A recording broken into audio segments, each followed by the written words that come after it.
रस धमे सया मणो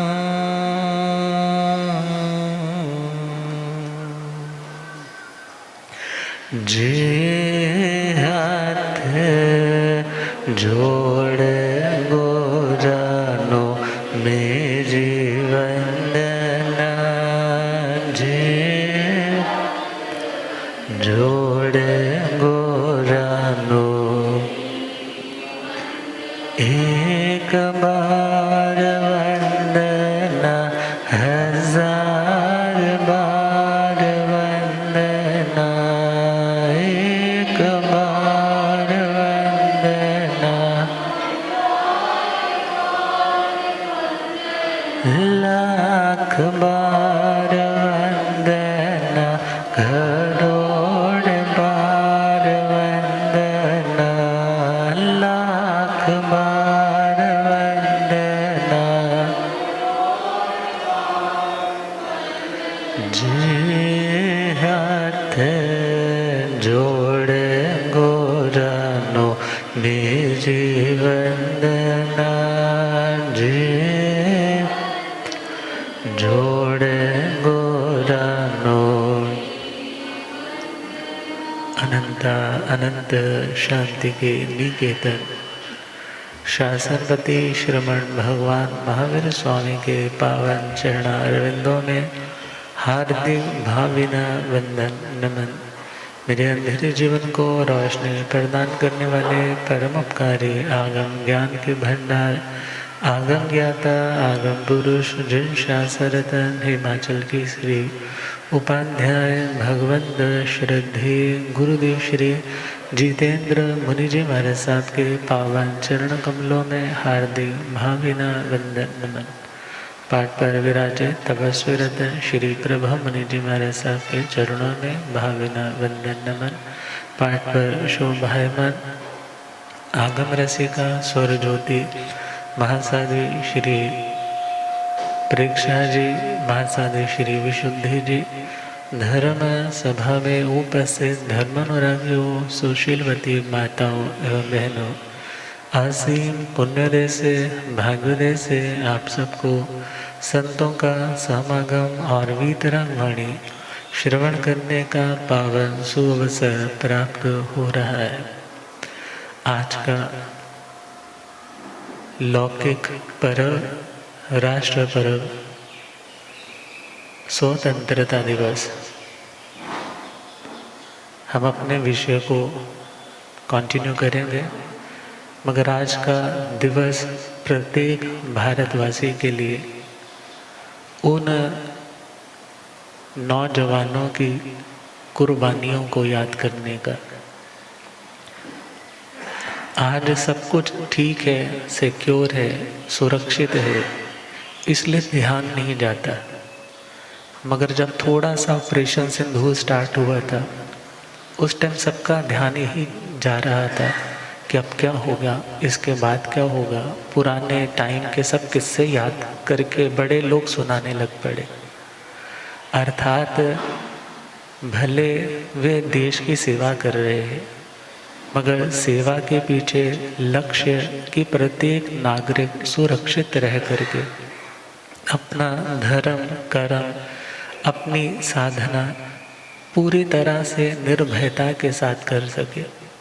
तो आज यदि आप धर्म भी अच्छे से बड़े ही सुरक्षित माहौल में कर पा रहे हैं तो उसके पीछे भी उन लोगों की मेहनत, उन लोगों का कर्तव्य, उन लोगों का उत्तरदायित्व जो निभा रहे हैं उन्हें आज याद करने का दिन आता है।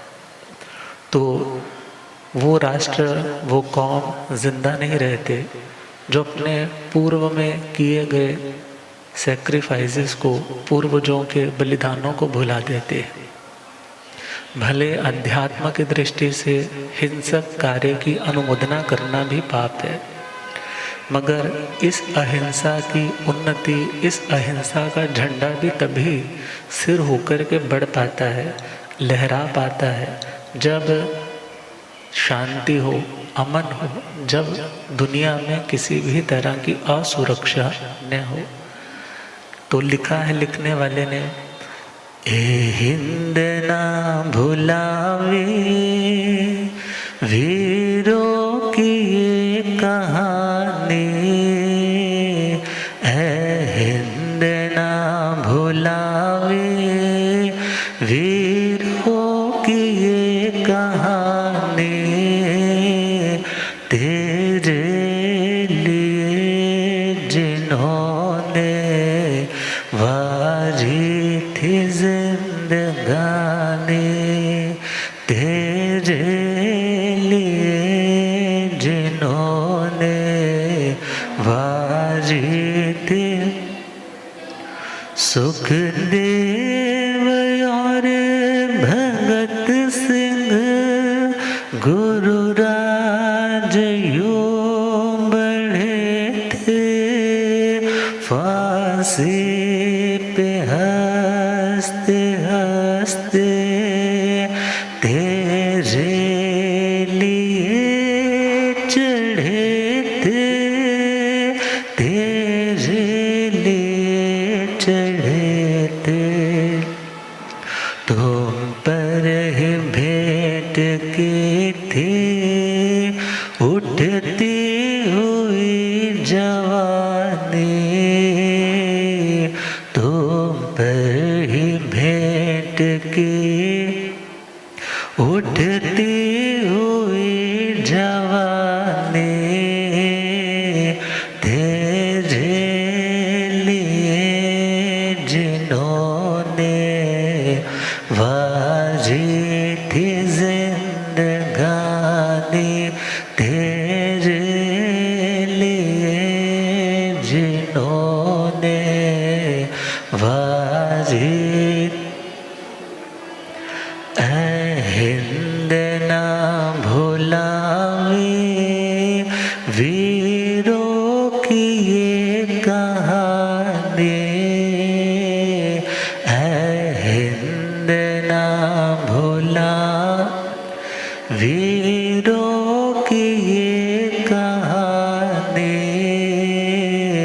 तेरे लिए जिन्होंने वारी थी जिंदे, तेरे लिए जिन्होंने वारी।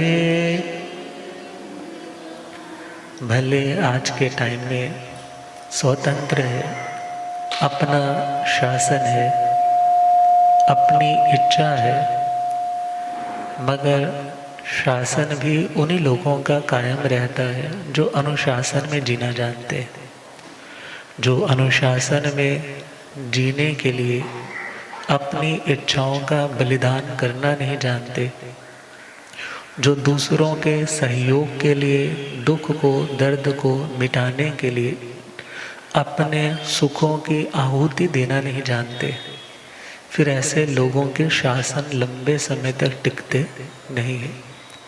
भले एक छोटा सा परिवार ही क्यों ना हो, परिवार को भी संगठित रखना है तो वहाँ पर अनुशासन भी चाहिए, सहयोग भी चाहिए और सेक्रीफाइस भी चाहिए।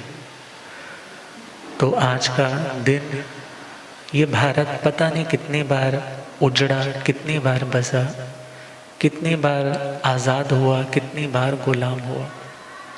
यह स्वतंत्रता द्रव्य की स्वतंत्रता, मगर भावों की स्वतंत्रता जो आत्मा कर्मों के बंधनों से भावों की दृष्टि से जकड़ा हुआ है, जब तक ये कर्म रहेंगे तब तक इन कर्मों के भुगतान के लिए आत्मा को बार बार देह रूपी 4 गति रूप, 24 दंडक रूप, 84 लाख जीवा योनि रूप इन कैद खानों में बार बार आना पड़ेगा। तो आज का दिन तो एक रिमाइंडर लेकर के आया है, आज तुम धर्म करने में स्वतंत्र हो गए हो। आज तुम्हें कोई रोकता नहीं, टोकता नहीं, मगर जितना अपना सेल्फ डिसिप्लिन बना करके रखोगे उतना ही तुम उस एटर्नल पीस के लिए, साल्वेशन के लिए, लिबरेशन के लिए बड़ी शीघ्र अपने कदमों को चला करके मंजिल तक पहुंच पाओगे। तो आज के मंगल में स्वतंत्रता दिवस के सभी को बहुत बहुत बधाइयाँ। ये स्वतंत्रता बनी रहे और आध्यात्मिक स्वतंत्रता भी आए। तो हम प्रसंग सुन रहे हैं श्री गौतम महर्षि की रचना गौतम कुलक, और आध्यात्मिक स्पिरिचुअल एंस्लेवमेंट से, बंधनों से मुक्ति प्राप्त करने के लिए शिक्षा की कुछ बातें बताई है। चयन्ति मित्तानि नरं यज्ञं चयन्ति पावाय मुनिं जयन्तं चयन्ति सुक्काणि सराणि हंसा चयैय बुद्धि कुवियं मनुष्यं।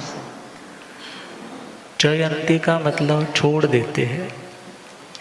छोड़ देना मतलब किसी को बंधन में बांधा था मगर बंधन से रिलीज कर देना। वो बंधन विश्वास का भी हो सकता है, वो बंधन उस व्यक्ति की टेंशन का, स्ट्रेस का भी हो सकता है। तो कहा जो व्यक्ति कृतघ्न होता है, अपने ऊपर किए हुए बड़ों के उपकारों को मानता नहीं है, स्वीकार नहीं करता है, फिर उस व्यक्ति से जो प्रेम का बंधन बांधे हुए मित्र लोग थे, वो लोग भी उसको बंधन से मुक्त कर देते हैं, अर्थात उससे मित्रता का नाता तोड़ देते। चयन्ति पावाय मुनिं जयन्तं।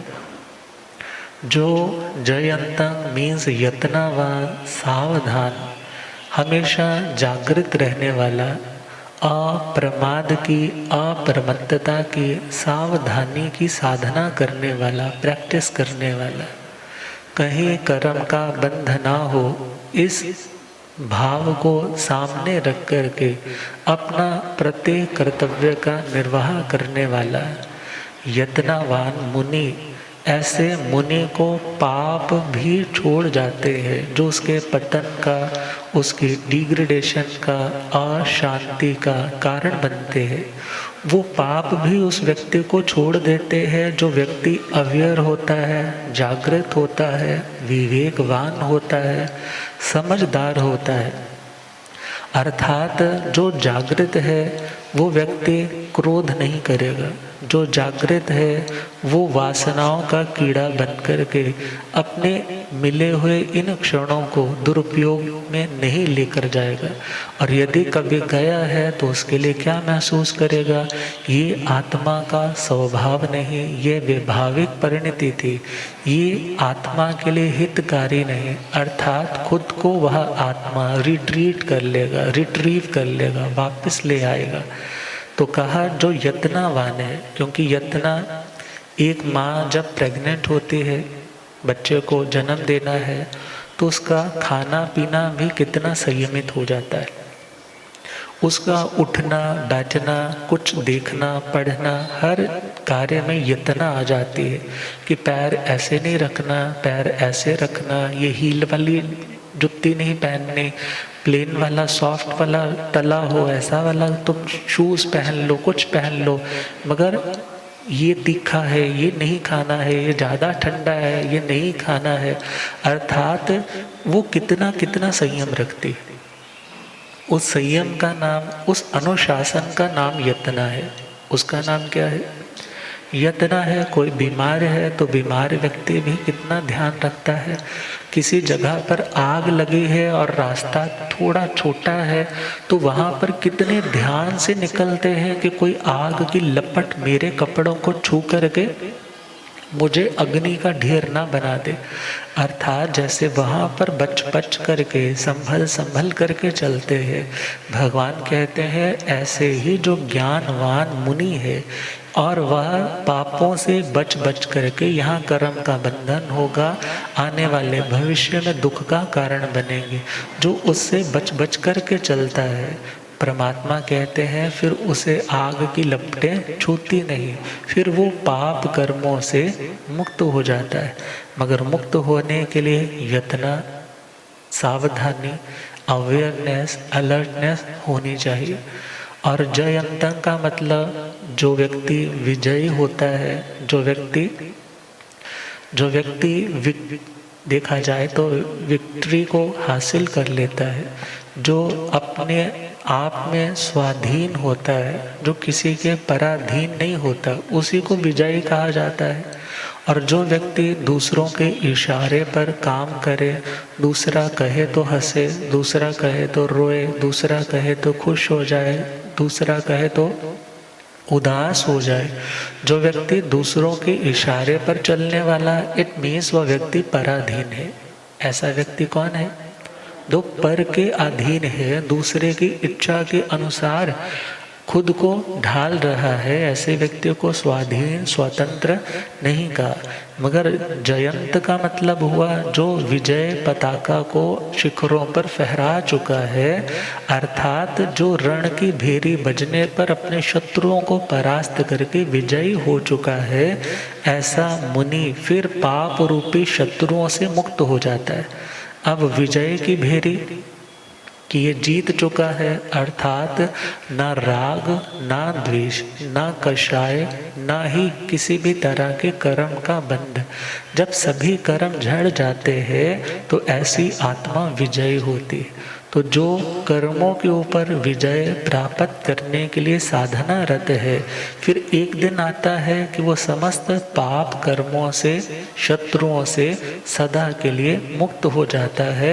कोई शत्रु आंख उठाकर नहीं देखता, क्योंकि वो सोचता है ये पावरफुल है, इसकी ताकत ज़्यादा है, ये मेरी तरह इंद्रियों का दास नहीं है, तो मुझे यदि इसे हराना है या मुझे इसके पैरेलल पहुंचना है, तो मुझे भी इस जैसी साधना, इस जैसी डेडिकेशन, इस जैसा आत्म बल धारण करके आत्म भाव में स्थिर रहने का अभ्यास करना हो।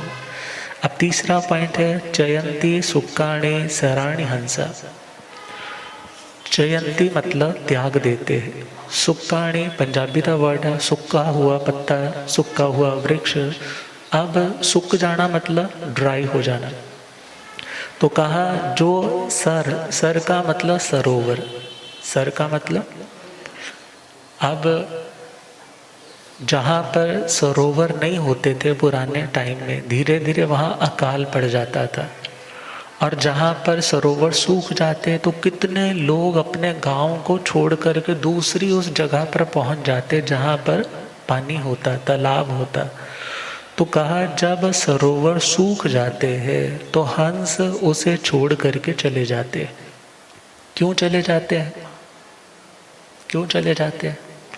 क्योंकि जीने के लिए ऑक्सीजन तो रिक्वायर्ड है ही, हवा तो रिक्वायर्ड है ही प्राणवायु के लिए, मगर शरीर को बनाए रखने के लिए, वाइटैलिटी को बनाए रखने के लिए भोजन भी तो, पानी भी तो अनिवार्य है। व्यक्ति भोजन के बिना काफ़ी टाइम रह सकता है, मगर पानी के बिना रहना और मुश्किल है। और पानी के बिना भी सपोज रह सकता है काफ़ी दिन, मगर वायु के बिना रहना और भी मुश्किल। तो कहा जब सरोवर सूख जाते हैं, पानी सूख जाता है, तो ऐसे जगह पर जब कभी कमल खिले होते थे, जहाँ पर कितने लोग आ करके पानी पीते थे, नहाते थे, हंस भी आते थे, मोती चुगते थे, पानी पीते थे, मगर आज जब वो सरोवर सूख जाते हैं तो हंस भी वहाँ से उड़ करके फिर दूसरे सरोवर की तलाश में चले जाते हैं। एक प्रैक्टिकल यूनिवर्सल सच्चाई है, यूनिवर्सल सच्चाई है। अक्सर लोग कह देते हैं जब तक मेरे को सीगा सारे में न पूछ दे सी। हाँ, जब तक मैं सबका कर रहा था ये सब लोग मुझे बड़ा रिगार्ड देते थे, बड़ा रिस्पेक्ट देते थे, बड़ा ऑनर देते थे, मगर आज जब मैं इनके रिक्वायरमेंट्स को, इनके सुविधाओं को पूर्ण करने में निमित्त नहीं बन पा रहा, तो अब इन्होंने मुझे बुलाना, मुझे वो रिस्पेक्ट देना भी छोड़ दिया। तो कहा ये तो सच्चाई है, अब इसको तुम कुछ भी कहो कि अब मेरे को ये बड़े स्वार्थी है, स्वार्थी तो है ही, क्योंकि जो काम उनको पानी से मिलने वाला है, जो जीवन शक्ति उनको पानी से मिलने वाली है, वो तुम्हारे से बातें करके तो मिलने वाली, बातें करके तो मिलने वाली नहीं। अर्थात जो व्यक्ति अपना काम साधना चाहता है, यदि तुम्हारे से नहीं होता ना, तो फिर वो तुम्हें छोड़ करके दूसरे सेकंड ऑप्शन को ढूंढते हैं।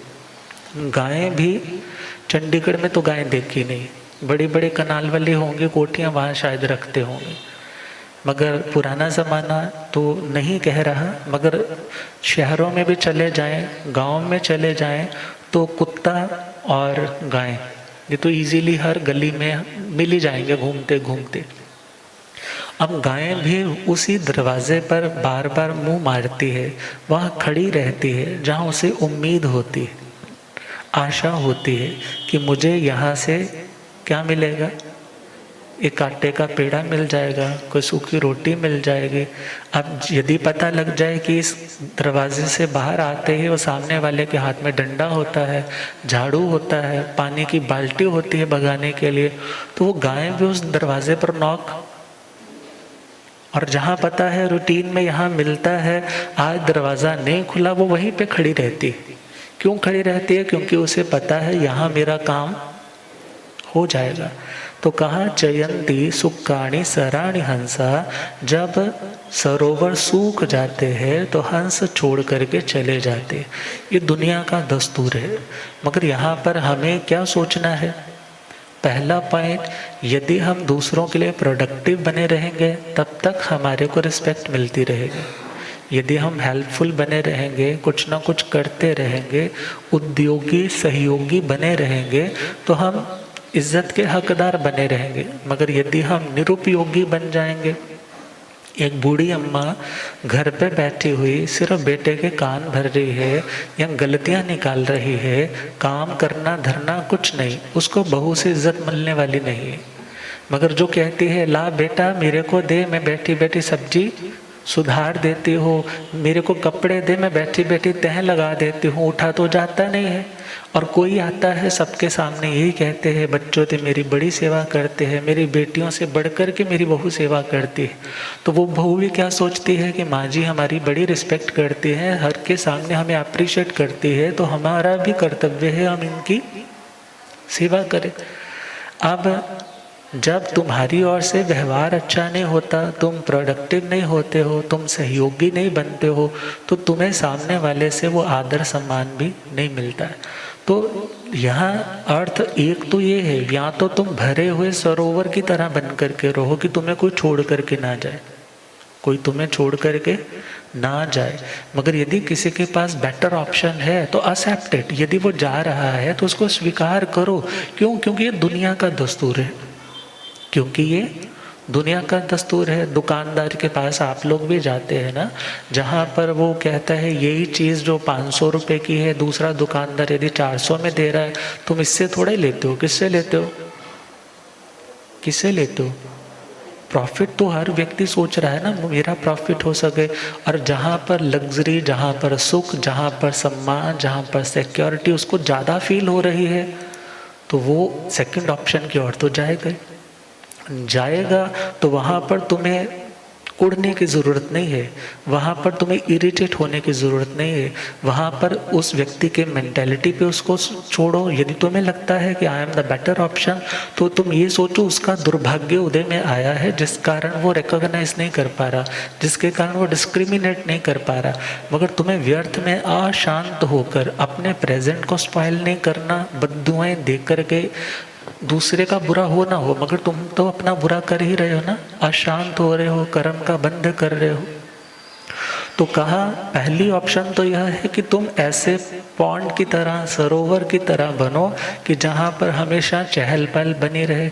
मगर हमेशा भरे खजाने किसके रहते हैं? या तो बहुत पुण्यवान हो, पूर्व का बहुत कमा करके लाया हो तो वही दे सकता है। मगर फाइनली कभी ना कभी सारे दिन तो एक जैसे रहते नहीं, कभी कम कभी ज़्यादा।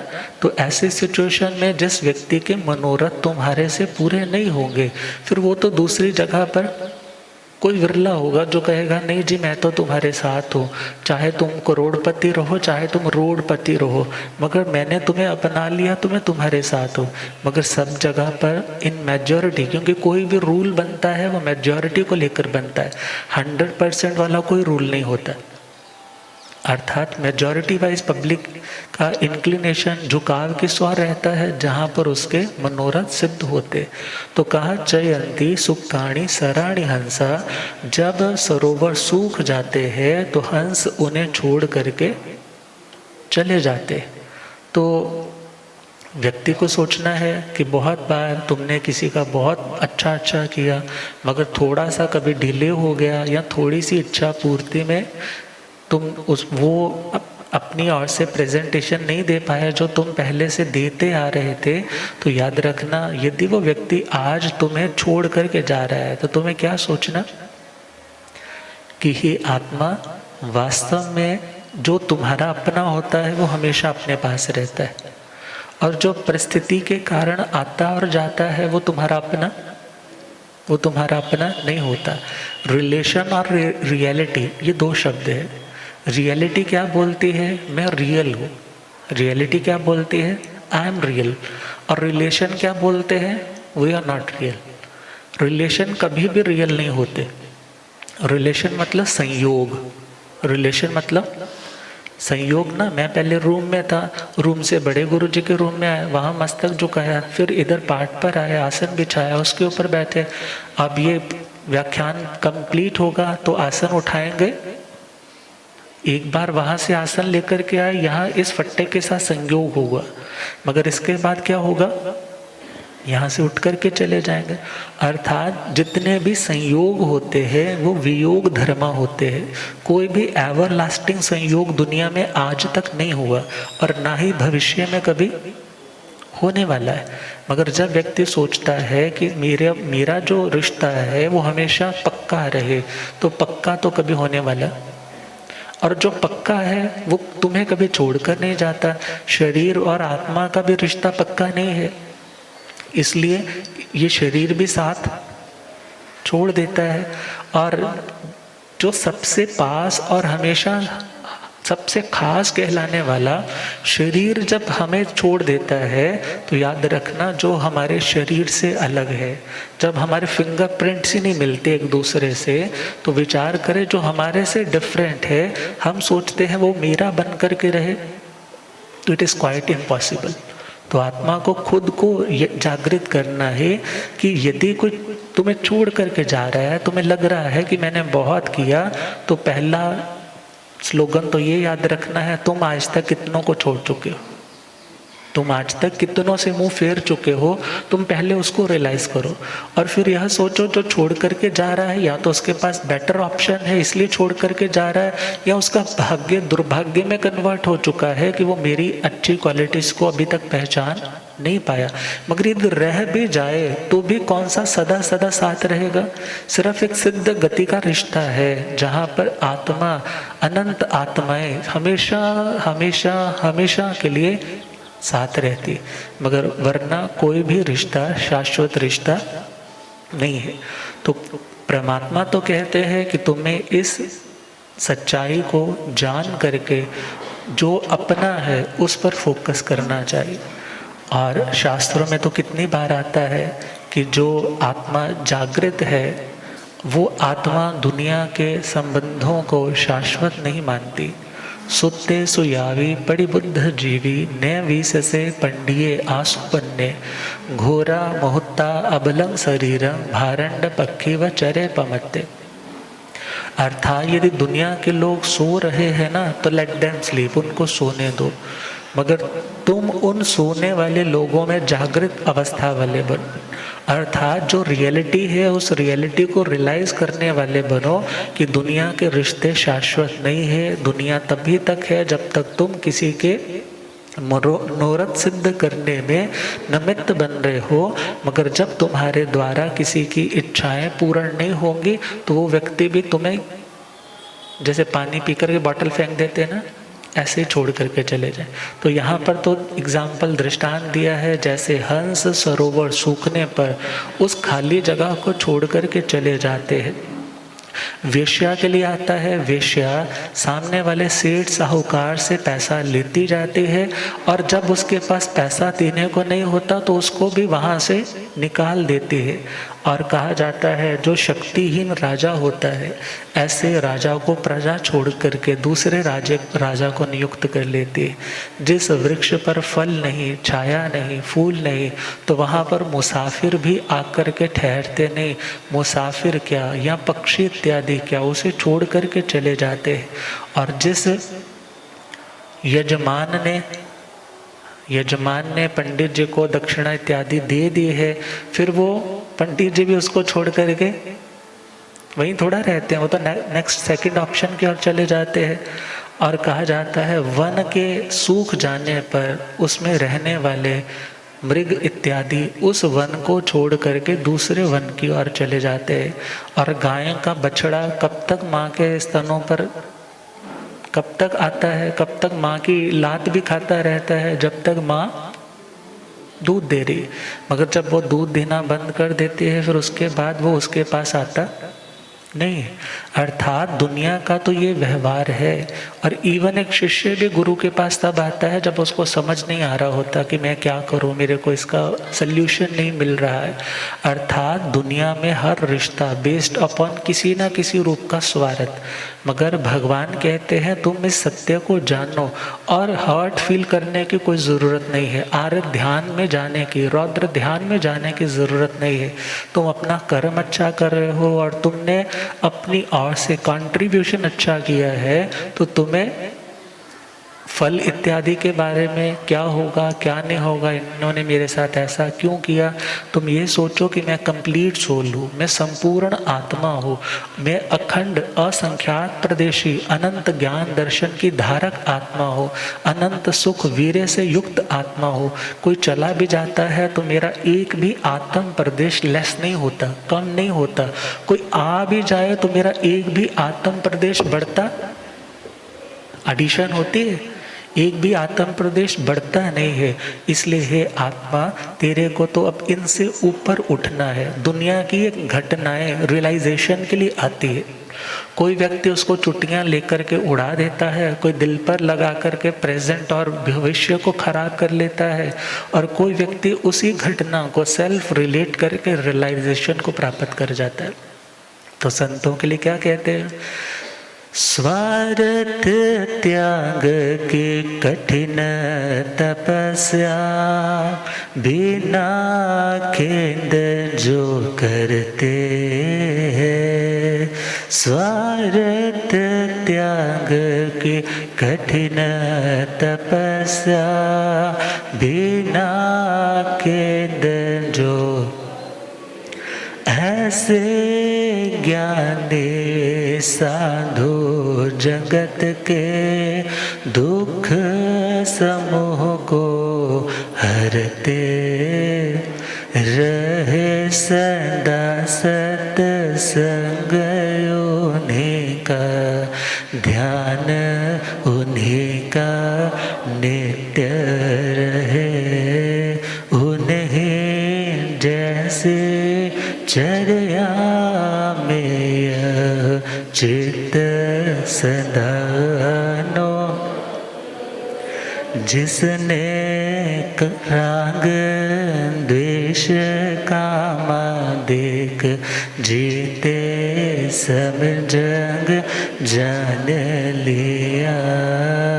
सब जीवों को मोक्ष मार्ग का निस्पृह उपदेश दिया। स्वार्थ त्याग की कठिन तपस्या, कोई अपना प्रयोजन नहीं है और ऐसा सोच करके कि ये मेरे को बेनिफिट देगा, ये मेरी सेवा करेगा। भगवान कहते हैं ऐसा सोच करके तो दीक्षा भी नहीं देनी है किसी को। परमात्मा भगवान महावीर स्वामी का जीव नया सार के बाद चलते चलते कहाँ पहुंचा, भगवान ऋषभ देव के ही पौत्र के रूप में। अब वहां पर मरीचि बन तो गया, साधु भी बन गए इंस्पायर्ड होकर के। मगर साधु बनने के बाद जब वो साधना न पाल सका, अपना ही त्रिदंडी वेश धारण कर लिया। और अभी तक तो कोई भी आता तो क्या बोलता, साधु बनना है, उत्तम संयम पालना है, उत्तम आराधना करनी है, तो कहाँ जाओ, भगवान ऋषभ देव की शरण में। मगर एक बार बीमार पड़े, किसी ने सेवा नहीं करी, तो क्या सोचा, नेक्स्ट टाइम कोई आएगा तो मैं उसको एटलीस्ट अपनी सेवा के लिए, औखड़ पीड़ के लिए, अपने दुख के लिए तो जरूर रख लूँगा। इसी तरह एक आया, कपिल नाम का राजकुमार, बड़ा इंस्पायर हुआ, बड़े पुण्यवान थे, मरीचि कोई सामान्य थोड़े ही थे। अब उनसे इंस्पायर हुआ, पहले तो उन्होंने यही बोला, तुम कहाँ जाओ, भगवान ऋषभ देव के चरणों। अब वहाँ गए तो वहाँ पर तो क्या भव्य नज़ारा है, स्फटिक का सिंहासन है, चंवर ढुलाए जा रहे हैं, त्रिछत्र अधर में आकाश में लटक रहे हैं, सुगंधित फूलों की, अचित फूलों की वर्षा हो रही है, देव दुंदुभियाँ बज रही है। अब ऐसा इतना रॉयल सीन देख करके उसके मन में क्या आया, अरे ये तो अभी आडंबरों में फंसे हुए हैं, भगवान के लिए क्या सोच रहा है, ये किस में फंसे हुए हैं, ये तो आडंबरों में फंसे हुए हैं, ये तो खुद दलदल में है, मेरे को क्या उभारेंगे, क्या निकालेंगे। वापस लौट आया, आकर के कहा, अजी आप मेरे को ये बताइए, आपके पास दीक्षा लूँ तो कल्याण हो जाएगा क्या, वहीं लेकर के कल्याण होगा। तो उन्होंने कहा कि ऐसी कोई बात नहीं है, तुम चाहे वहाँ लो चाहे यहाँ लो। तो उस उत सूत्र परूपणा के कारण मरीचि ने अपना संसार परिभ्रमण बढ़ा लिया। तो खैर सोचा क्या, शिष्य बनाना, मगर भगवान तो कहते हैं कि इस आकांक्षा से भी किसी को दीक्षा नहीं देनी है कि ये मेरी क्या देख करेगा, बोलो क्या करेगा, सेवा करेगा। क्योंकि तुम केवल ज्ञानी तो हो नहीं, तुम वीतरागी तो हो नहीं। तुम यदि इसी भावना से करोगे तो हो सकता है कुछ टाइम के बाद वो तुम्हें छोड़ करके चला जाए, तो तुम अपनी समाधि को भंग कर बैठोगे। तुम तो यही रियलिटी को हमेशा याद रखो, एकत्व, मैं अकेला संपूर्ण आत्मा हूँ। यदि जितना जितना कर्म का संयोग है मेरे साथ रहेगा, और यदि मेरा नहीं बनना है तो इट मीन्स मेरा इसके साथ कॉन्ट्रैक्ट इतना ही असाइंड है, तो मेरे को फालतू में इसके लिए चिंता आतुर होकर के खुद को अशांत नहीं बनाना है। तो कहा, जो आत्मा इस प्रकार सोचेगा कि मैं सहयोगी बन सकूं, मगर अनकंडीशनली, कंडीशन लगा करके नहीं कि मेरा ये करेगा तभी मैंने करना है, तुम्हारे अंदर से भाव आता है तो करो, मगर यदि करने के बाद, करने के साथ तुम उसके साथ एक्सपेक्टेशंस जोड़ रहे हो तो हमेशा फुलफिल हो जाएंगी, तो ऐसा तो नहीं होता है। कोई बहुत पुण्यवान होगा, उसकी इच्छाएं पूरी हो जाती, मगर सबकी इच्छाएं पूरी, और अक्सर इच्छा के साथ साथ इच्छा और बढ़ती चली जाती है। इच्छा के साथ साथ इच्छा, एक इच्छा पूर्ण होती है तो अगली वाली इच्छा मल्टीपल होकर के आती है, डबल होकर आती है, फिर ट्रिपल होकर आती है, फिर उससे आगे बड़ी होकर के आती है। तो परमात्मा का तो कहना है कि तुम्हें सहयोगी तो बनना है, परमार्थ की साधना करने वालों का सहयोगी बनकर के उस जैसी योग्यता हासिल करने के लिए, अंतरायों को काटने के लिए उनकी सेवा तो करनी है, मगर ये अपेक्षा नहीं रखनी कि गुरु महाराज के जाऊंगा, महाराज जी कोई पाठ बता देंगे, मेरा ये काम हो जाएगा। अच्छा, इन्होंने तो बताया नहीं, इतने साल तो हम आते रहे, हमारे काम बनते रहे, अब तो काम बनते नहीं, अब नए वाला कोई गुरु जी ढूंढ लेते। ऐसा व्यक्ति स्वार्थी वृत्ति वाला, वो आत्मा के लिए नहीं आ रहा, वो किसके लिए आ रहा है, वो झूठ के लिए आ रहा है, वो मिथ्यात्व के लिए आ रहा है, और वो अपने मिथ्यात्व को तोड़ना छोड़ना नहीं चाहता। और जो तोड़ना और छोड़ना नहीं चाहता, उसका कल्याण होने वाला, उसका कल्याण होने वाला है। और जो रियलिटी को पहचानता है कि कर्म है, कर्म के कारण रिलेशंस है, मगर रियलिटी क्या है कि ये कुछ भी सत्य, ये कुछ भी सत्य नहीं।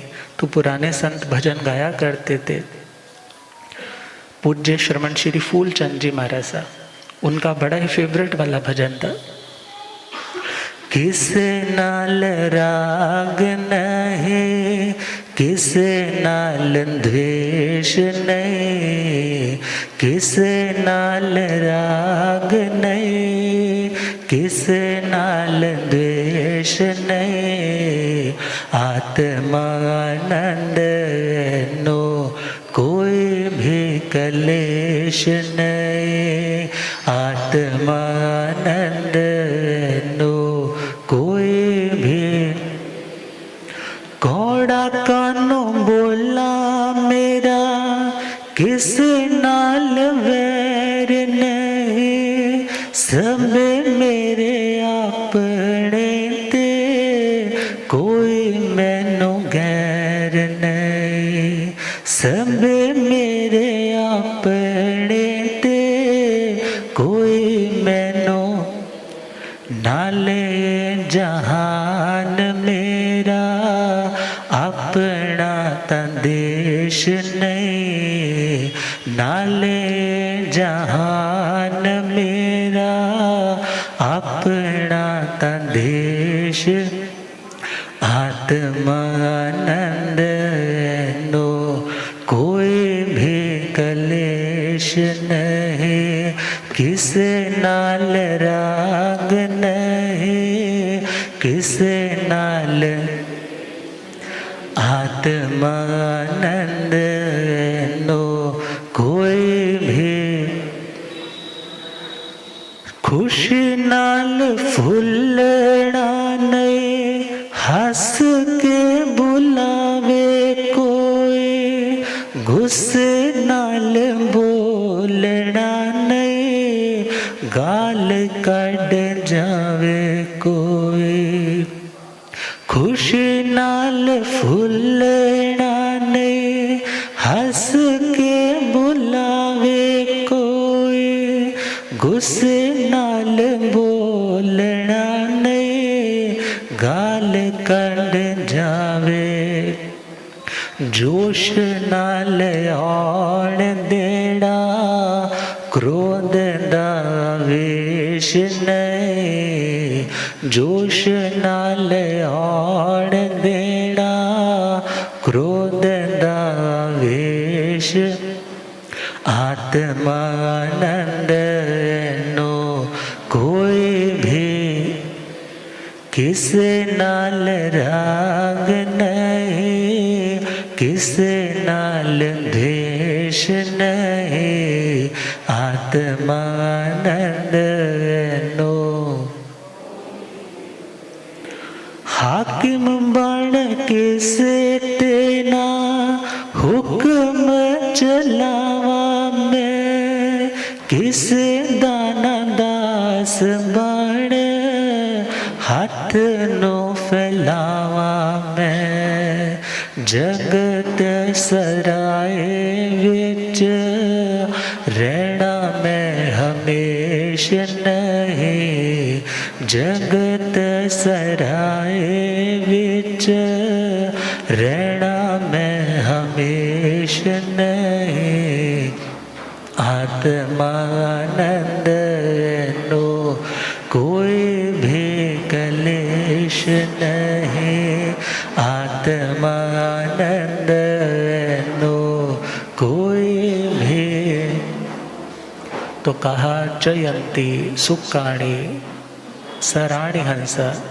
जब सरोवर सूख जाते हैं तो हंस छोड़कर जाते ही जाते हैं, इसलिए यदि तुम्हें कोई छोड़कर जाए तो गुरुदेव पधारे। हो रब मेरा सतगुरु बन के आया मैनो,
रब मेरा सतगुरु बन के आया मैनू,